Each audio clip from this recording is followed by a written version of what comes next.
I have your attention, please? As most of you know, I'm Mike Clark, but Austin Grant, a 12th grader here, was instrumental in setting up this assembly. So I'd like to have Austin come up and introduce our guest. Austin.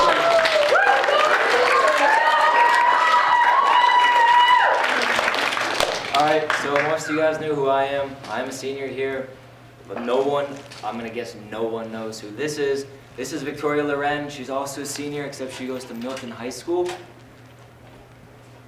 Please take a seat. So she's going to be doing a presentation for you guys today about the R word. You'll find out. And enjoy.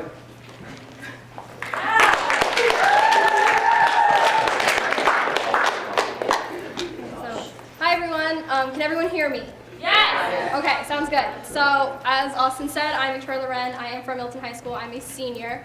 And this is a presentation I put together on the R word. For those of you who do not know, the R word is the word retard. Okay, so, let's get started. So, beauty. The definition of beauty is a quality present in a thing or person that gives intense pleasure to the mind. So, what do some of you guys find beautiful? Maybe like people, like models or actors. Maybe nature or cars. I mean, a lot of people find a lot of different things beautiful. Well, I would like to show you what I find beautiful.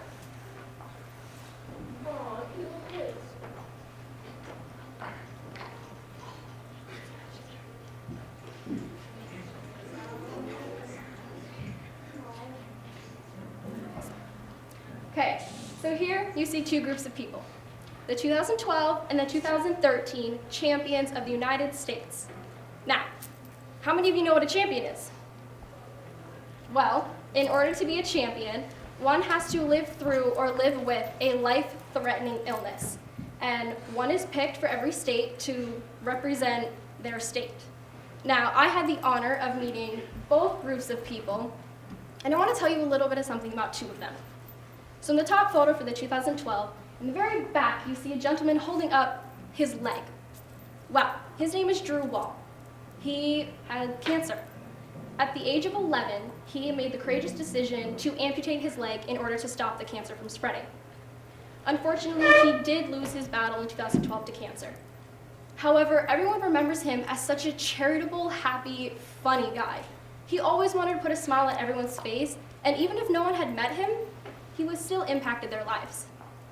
Now on the bottom photo, on the far left, crouching between two young boys in the second row, kind of hard to see, is Briggs Berry. Briggs had leukemia, and he was probably the funniest and happiest guy I had ever met. He put everyone above himself and did so much charity and tried to get anyone he could involved. Briggs Berry, unfortunately, in 2013, did lose his fight to leukemia.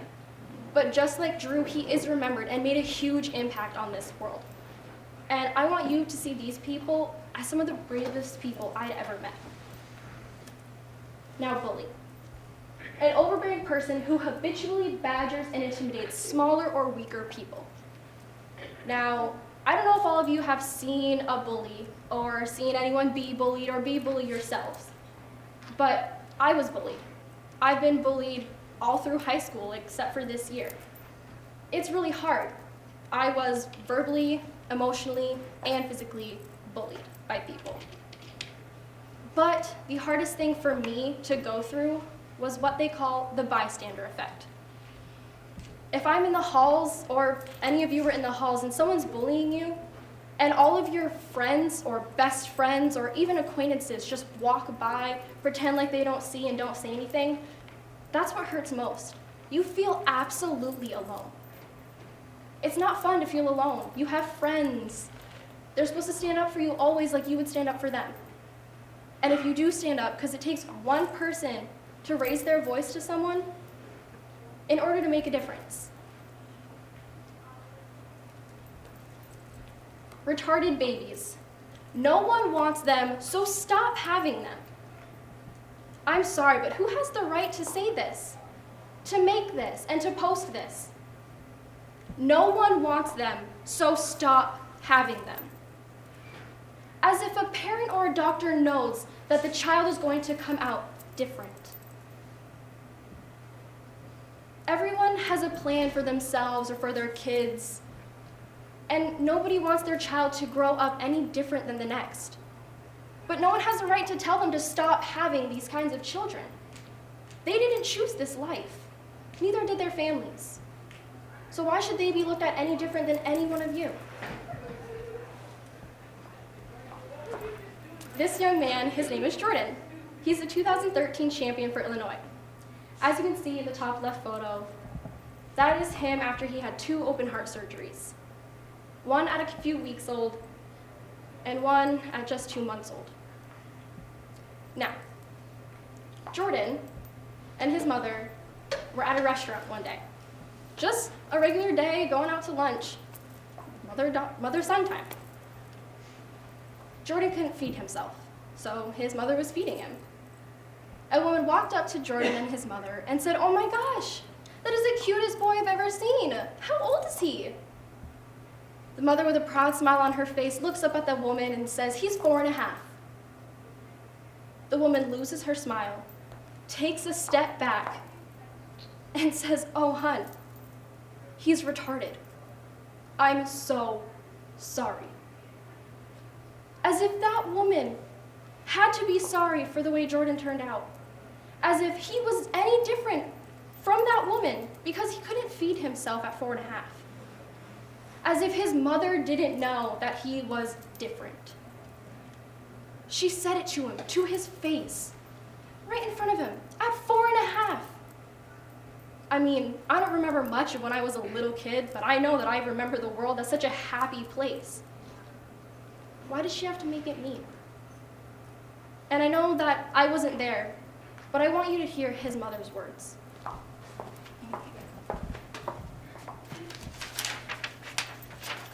This is something his mother wrote me after this experience. "I want you to know how proud I am of what you are doing. You have firm beliefs and you're not ashamed to show them.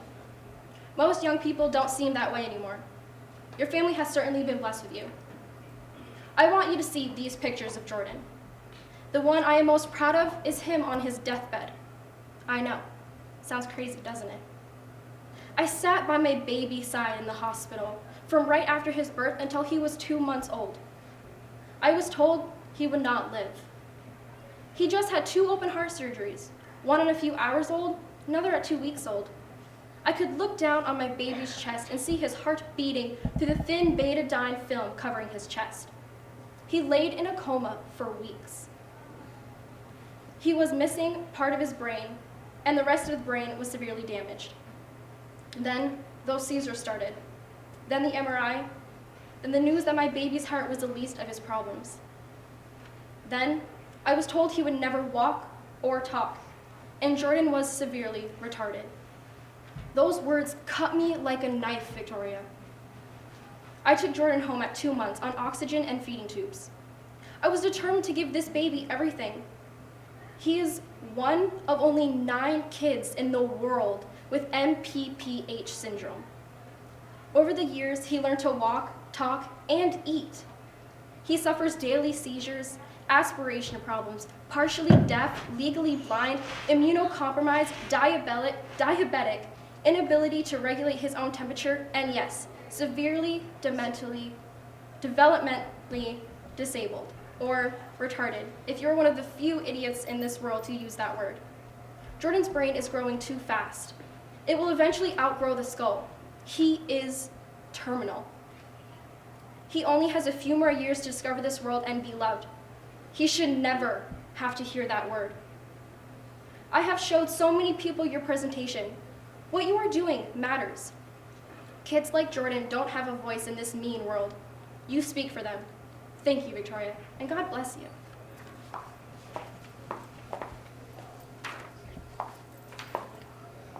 Jordan only has a few more years to live. And I don't want him to see the world as a mean place. I want him to know what it's like to be loved and cared for, and to not ever be bullied, no matter how young. Just because he's different doesn't mean everyone should point it out to him. Every person deserves a chance to reach his or her full potential. Everyone has dreams and goals in the world. People want to go to college or join the military, maybe start a career, have a family, move away, stay close. Your dream job. Everyone has that. Everyone wants to be something. I know I do. Everyone does. But why should others be told that they can't do something, that they can't fulfill their dreams, and that they can't reach their goal just because they're different? This young boy has Down syndrome, and he's literally lying on the world, making it his own, proving to everyone who sees his picture that he's going to reach his full potential, and no one is going to stop him. Disability, a physical or mental handicap, especially one that prevents a person from living a full, normal life.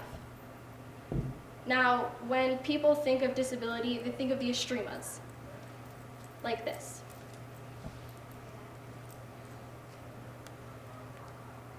Now,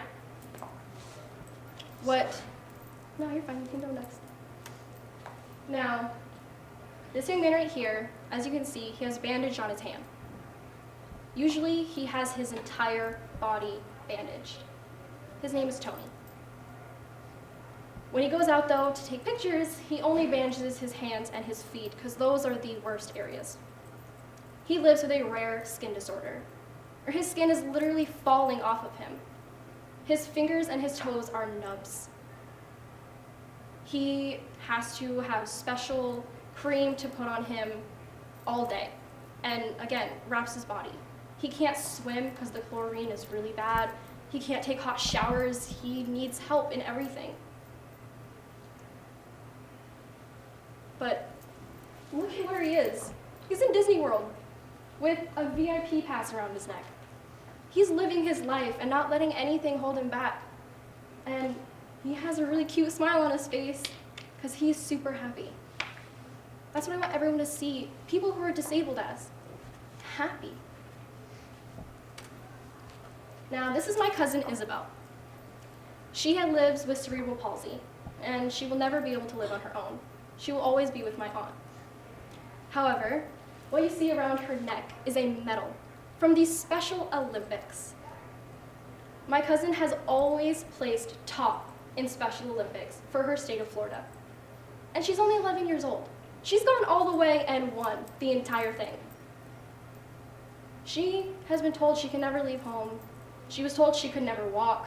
She was told she could never speak. Well, at the age of 8 years old, she said her first words. And the first words she ever said to me were, "I love you, Victoria." And that had to be the happiest day of my life.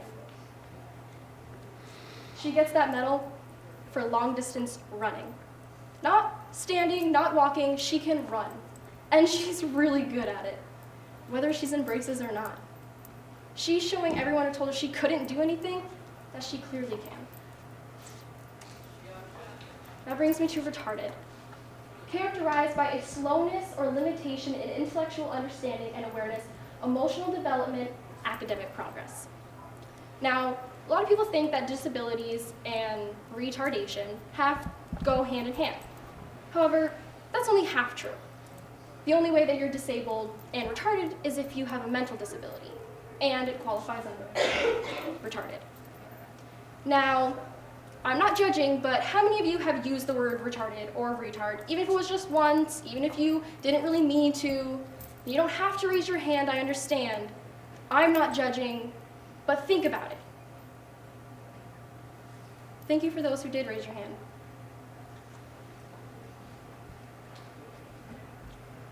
Now, how many of you would walk up to me and say, "Victoria, you're retarded. You're a retard. Right to my face. Right now." Well, why not? Is it because I look normal?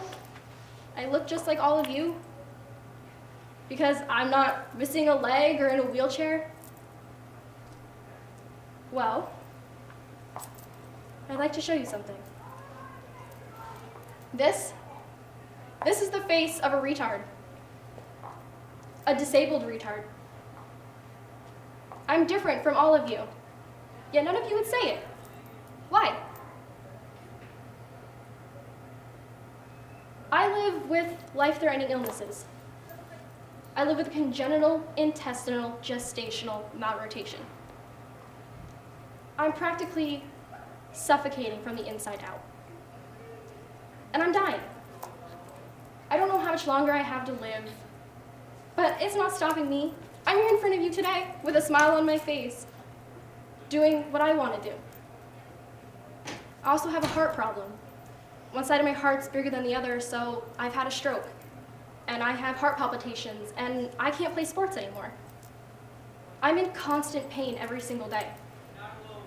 And the fact that I'm allergic to every kind of pain medication doesn't really help. But I'm still here, I'm still smiling, and I think I seem to be doing pretty well. I mean, I am your Miss Vermont teen. I competed, I won. I got to do that. And I'm different. I'm disabled. I'm retarded. And I did something I wanted to do. However, that's not what makes me retarded. How many of you have OCD, or ADD, or ADHD, or dyslexia, or anxiety, or depression? Again, you don't have to raise your hands, but think about it. If you answered yes to any of these questions, you are retarded. You are a retard. Now, how does that make you feel? Do you like me calling you that? Do you like me pointing it out for everyone in your class to know? No. So why should you say it to anyone else? I have dyslexia. As you could tell when I was reading, I messed up a few times. I have OCD, and it's really hard with me in school because it has to do with numbers. I have anxiety, and I live with severe depression. But I'm not afraid to say that. I'm not afraid to say that I need help. I go to counseling. Some days I can't do it on my own. That doesn't make me any less than. It doesn't make any of you any less than. You all want to grow up and be people, so do it. You all have a voice, so use it. This is a quote that I live by. Stand up for what's right and what you believe in, even if you stand alone. Now, right now, I am literally standing alone. But I'm doing what I feel is right, and this is sure what I believe in. You may agree or disagree with me, but to me, I'm doing what I love to do. Again, you have a voice. And even if you're standing alone, even if you're the one person against that bully, even if you're the one person who decides to stop using that word, you are making a change in the world. Because it takes one person to make a change. And that one person can have so many other people around them to help make an even bigger scale impact. Right now, I'm one person. And I'd like to see some of you join me. I don't think all of you will, but you can prove me wrong. Again, it takes one person to change the world. You can change the world. You can change the world. You all can change the world. And that's a lot of people changing. I also want you to know, the next time you call someone a retard, whether they are or whether they are not, we didn't choose this life. I didn't choose to grow up with all of these illnesses, with the pain that I'm in 24/7. I didn't want the hospital to be my second home. I didn't want people to look at me differently and to tell me that I can't. I was told at the age of 6 years old that I was going to die. And then, after I surpassed the 2-month lifespan they gave me, they told me I would never make it to the age of 18. I'm 18 and a half. They stopped giving me a lifespan because everything they told me I can't do, I've done. They told me I'd never be able to play sports. Well, I used to play soccer. I played soccer until my sophomore year, but then again, for health reasons, I decided to stop. They told me I wouldn't be able to do a lot of things. And I'm here today proving them wrong, because I should not be standing here in front of you. Because I am disabled. Because I am sick. Because I am retarded, and because I am dying. But I'm not dead. The people who are disabled and the people who are retarded are living. They are survivors. They are just like you. They have hopes and dreams and goals. And do you want to be that one person to tell them they can't? Do you want to be that one person to try and stop them? Because I saw those happy faces. I saw those amazing smiles. And I wouldn't want to be the one to wipe it off their face. Would you like it if someone told you you couldn't be what you wanted to be? No. So don't be that person for anyone else. And last but not least, think before you speak. Because words hurt. Words sting. And words have killed. So please, think. Look at those around you, because you never know who's listening. You never know anyone else's background, or what they're going through, or even what's in their family. Thank you.